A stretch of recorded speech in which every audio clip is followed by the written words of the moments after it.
Let's now get to the advisory. Now, of course, this is the last day of the financial year. So what do you need to consider as we get going in the new financial year, particularly with the focus on super and tax changes? Glen Hare joining us from Fox and Hare Financial Advice. Glen, welcome back. Good to see you.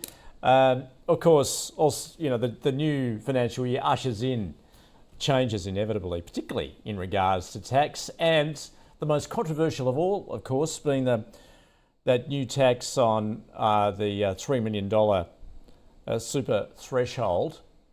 What are you advising clients to do in that space? Yeah, great question, Andrew. So thanks for having me back. So it's the most exciting time of the year for us in finance, but there is a lot of discussion and actually a bit of, actually I'd almost go to say a little bit of hysteria around the changes. And we've heard some very genuine concerns, but there is some fairly misleading and arguably some untrue statements being made with regards to the potential changes. And I thought what I might do is share with you 5 of those concerns that have been raised that I do think need a little bit more discussion. And the first is the change impacts most everyday Australians, and the reality is that's not true at the moment. So of those that hold super balances, 0.5% of Australians have balances over that $3 million threshold. So the vast majority, 99.5% of people today will not be impacted by these changes.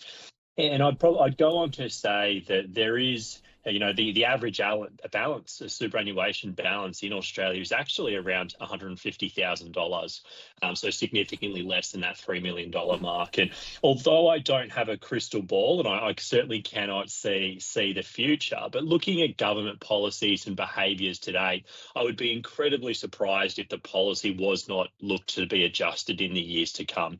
So I'll give you a really, simple example. In 1985, the highest marginal tax rate in Australia was $35,000. Today, that number is $190,000. So just to be really clear, there is our marginal tax rates that we are taxed day in and day out. They are not indexed. However, the government does review that on an ongoing basis. All right. So you have the expectation that it will in fact be indexed at some point, obviously, because $3 million today is very different to $3 million in 10 or 20 years' time. Correct, yeah.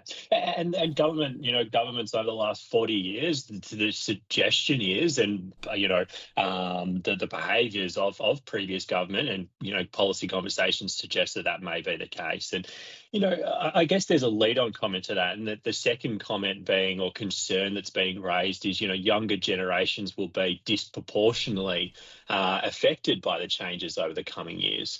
There's some research that suggests that in terms of, if that $3 million threshold were to stay and were it not to be indexed, then by 2055, so in the next 30 years or so, that percentage of those that would be impacted would increase, but it would increase to about 5% of Australians.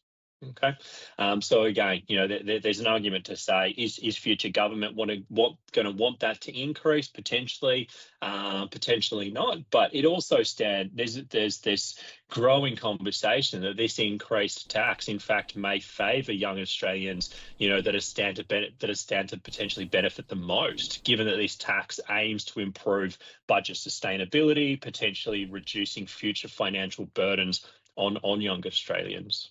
All right. What are a couple of the other issues you're looking at then in that space?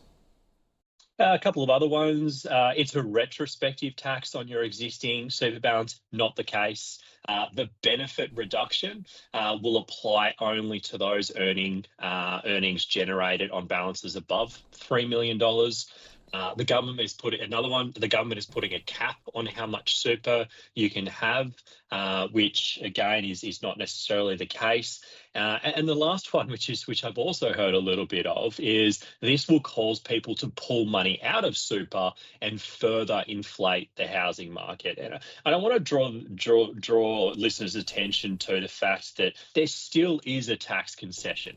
The concession for those with balances over $3 million will reduce. But it's going to reduce from, a 15% concession. They're going to now have to pay 30% on those balances above 3 million, but that is still significantly less than those potentially on the highest marginal tax rates, with investments sitting outside super attracting a 47% tax rate.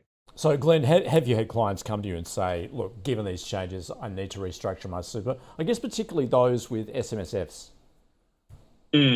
No, not at this stage. So, Andrew, we do work with younger Australians. So most of our members that are in their 20s, 30s, 40s can only aspire to have super balances over that $3 million mark. So I've certainly had questions raised, but it's not something that we have actively made any adjustments to portfolios as a result. All right. Well, given it is the last day of the financial year, what's your general advice then to clients, obviously, as you get set to prepare your next tax return?